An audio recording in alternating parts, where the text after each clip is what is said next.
guys, welcome back to Lixx Media. I'm here with Chris and Josh from Fahran, and you guys are on trail with Scarlet's Riot, aren't you? We are indeed. So how's that been so far? This is day 2, so obviously we're really hungover. Oh, yeah. I was feeling it this morning. I needed a breakfast wrap from McDonald's to give me like a good kickstart. What's beer? To eat in the van. Sorry? Yeah, a little. Because we had to use in Edinburgh last night, weren't you? Edinburgh last night, Bannerman's, so it's got the digs upstairs. It's an easy one to go out and have a few after. It was an excellent gig. It went really well. The lineup's really strong. Yeah. Everybody's fantastic. It's really come together really nicely. Yeah. You guys have got some festivals lined up later on this year, don't you? So which ones are you particularly looking forward to? Which ones can we say about? Let's in on the secrets. Of course, I can't remember which ones we can and can't say about, to be honest. I think we can say Deerstock. Oh yeah, That one's for sure. We're doing Threshold next month. Yeah.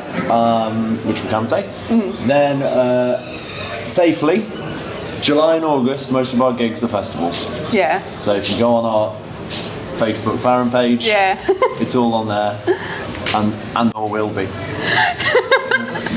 You guys have just released an album, so how long did that actually take to make? It's coming out in June, June 28th. June 28th is coming out. It's taken us a long time to write it. 4 years. Yeah. 4 years? 4 years. Is that how long it's been since your last album before Yeah, that? so we wrote, Chasing Hours came out in 2014, but with our latest material, we really wanted to push ourselves creatively in terms of what we were capable of, so we were really stringent and strict on making sure that these songs were the best that we could make them. So a lot of songs took we took a lot of time to get them exactly how we wanted, and as a result of that, that's why one of the reasons why the album took so long. Plus, a lot of bands take breaks to write. The thing is, we love playing live, so we didn't take a break from playing. We kept touring, and we did that whilst we were writing at the same time. Obviously, so that's why it took us so long. But it was worth it in the end because it means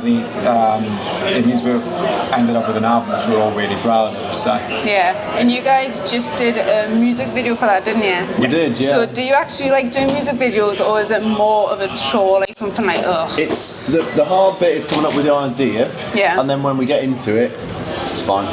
We've got a really good team around us who do music videos, Envision, who is partly our mates, but we're mates race. But we do all the editing ourselves in house, which keeps costs down, things like that. And you just go out and enjoy it, because if you look like you're having a bad time, then the video's not going to go across so well. So you enjoy quite a lot. Some of it. We've done all our videos up to now, been quite serious, quite hair over the face, hiding, jumping around, doing what we do on stage. So we thought, why not do one where we're stood around doing the real practice in the practice room in our normal clothes. It's actually one of the serious songs on the album as well. It's content-wise, what you wear at a gig and then what you wear every other day of the year. When did you guys actually form, and how did the band actually come together? Chris, this is one for you. So the band came together in 2012. So it was from an old band that was formed of Jake and JR. They were in an old band called Toxic Federation. Eventually something happened with some of the guys in the lineup. Eventually they decided they wanted to go in a new, heavier direction, so they formed a new lineup. I joined the band just after it formed into Fahran, and then a year and a half later, our singer and our bass player left. So I'd known Josh ever since I was 12, 13 years old. So we brought him in to play bass for us. And then we played a few gigs with the Foreigner's Journey, because that was the band that Matt was singing in at the time. He was also in a band called Serpentine. And we knew he had a great voice, so he was the first guy that we thought to call when our original singer left. And he just clicked. He just did all the old material straight away, but he had capabilities that our old singer did. I wouldn't say didn't have. They just had two different kind of strengths, and it just meant that with Matt we could really push a new dimension in terms of melody and what he can do in terms of power. Because Matt's actually learned a bit to screaming now as well, so you can expect that on the new album. So so that's the lineup's been going since 2013. So 6 years we've been together as a lineup. Right. So the next part is it's just a load of fun questions. Go on then. Fun questions. Who is the joker of the band? Matt and JR. And you. I think It's probably you three. There's like three of them, to be honest. Matt pulls the best pranks. Matt's at his happiest when he's making someone upset. Yeah. Oh man. He really knows how to make So us all cruel. suffer. Yeah. Yeah. He knows how to make us suffer. Yeah. And he does It's it funny. but he does it in a way that's gentle. So what pranks has he done then? He once brought. We were playing a festival in Scotland. I think was it Wildfire then, or was it Sarsfield? Yeah, that'll be it. Yeah. So he brought a bunch of sting bombs to the festival, and he was trying to set them off in our tents at night. But Jake came into the tent. He didn't realise that Jake's hadn't broken. So it was like Jake slightly went in to tell them off, and he walked in and goes, "Hey, let them have a sting bomb." And then he quickly got the mallet and smashed the sting bomb in their tent and locked them in the tent. That's really cool. Yeah. That's a good tactic though at a festival. Like if you make it stink in everybody else's tent, they'll go to your And then tent. they'll run into ours. Exactly. Yeah, that's it. There's a strategy behind it. Clinical and evil. In that case, who's the dad of the band? Who's the most in charge type of thing? That'll be our manager, Beth. If we mess around, What are you laughing at? The man of the band, Beth. yeah. It's always a woman. Beth cracks the whip. If we mess around, she has us. There's no messing around with Beth. But she's lovely. Yeah. And she puts up with us and she comes out on tour with us I don't know how she does it. regardless of all the crap. And yeah, but we put one foot out of line, that's it, the foot gets cut off. Yeah. I reckon you guys won't have a problem answering this next one, but I know some people generally do. Go on. What is your most embarrassing moment on stage? On stage? Yeah. There's been a few. There's not, I don't think there's ever been anything that has merited an audience response. There's been one or two for me. I remember I jumped on a rise at the start when our intro was running, but they had this slippy carpet on it. So I jumped on, I was like, and then I tried to jump off. I didn't jump off, I slipped off and I landed on a headstock.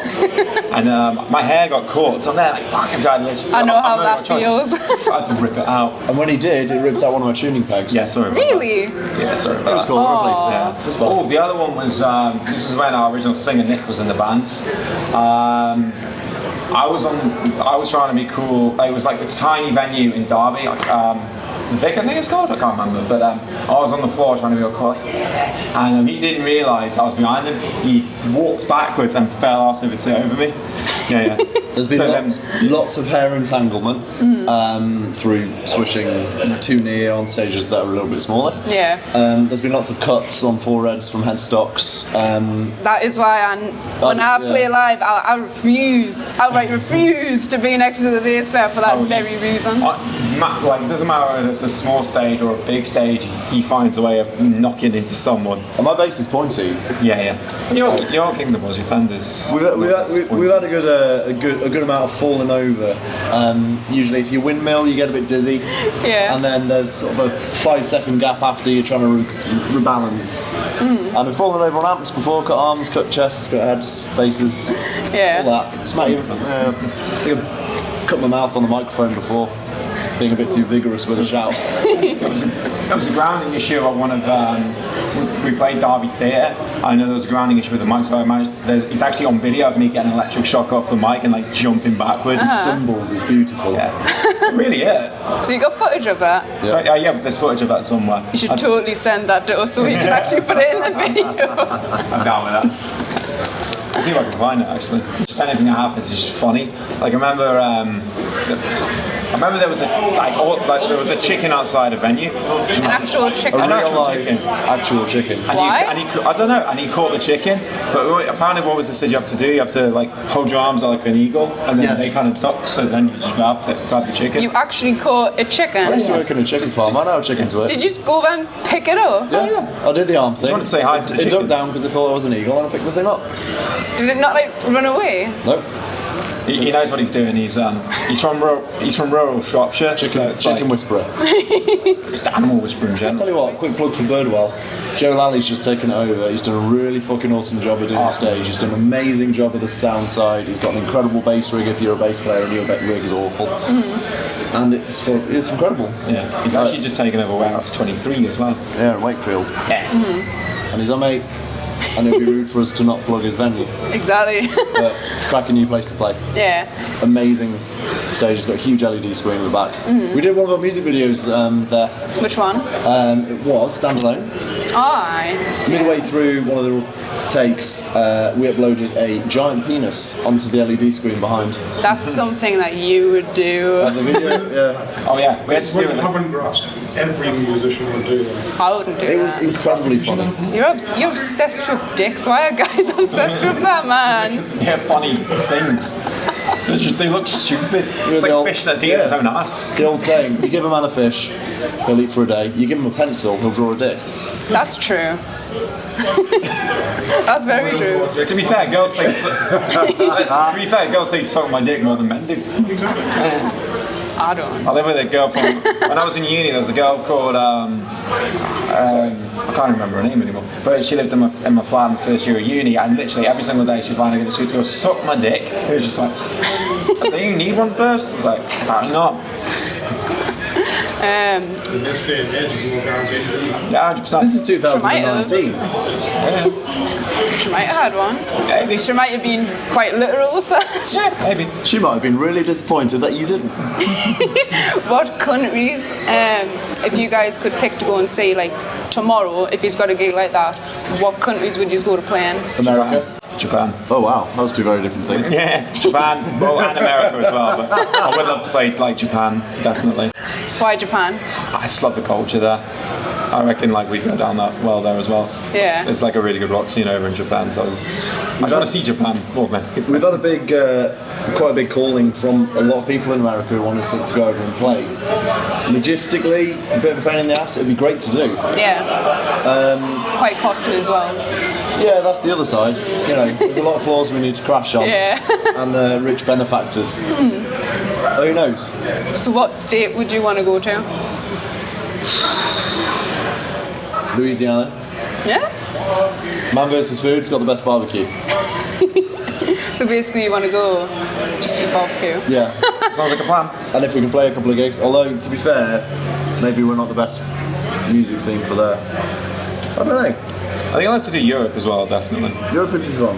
So we'll see you guys later, and thanks for the interview. No problem at all. Thank you very much for your time.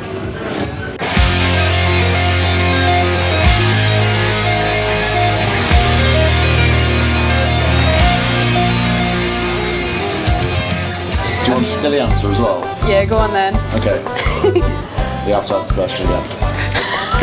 How did the band actually come together? So Zeus, the Greek god of thunder, Right. formed us from clay and breathed life into us through his mighty beard. Nice one. And then we descended from Mount Olympus, made our way across Europe to Britain, through Germany, which is where we got the name Fahran, Right. although we couldn't spell it because half of us are dyslexic. So we had a go, and we thought, okay, this is how it's going to go. And then, yeah, there we went. We settled between Derby and Nottingham.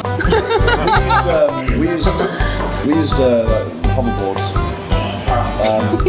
Just because, you know, yeah, well, I mean, riding a horse from Greece all the way to England would really do a number in the ads.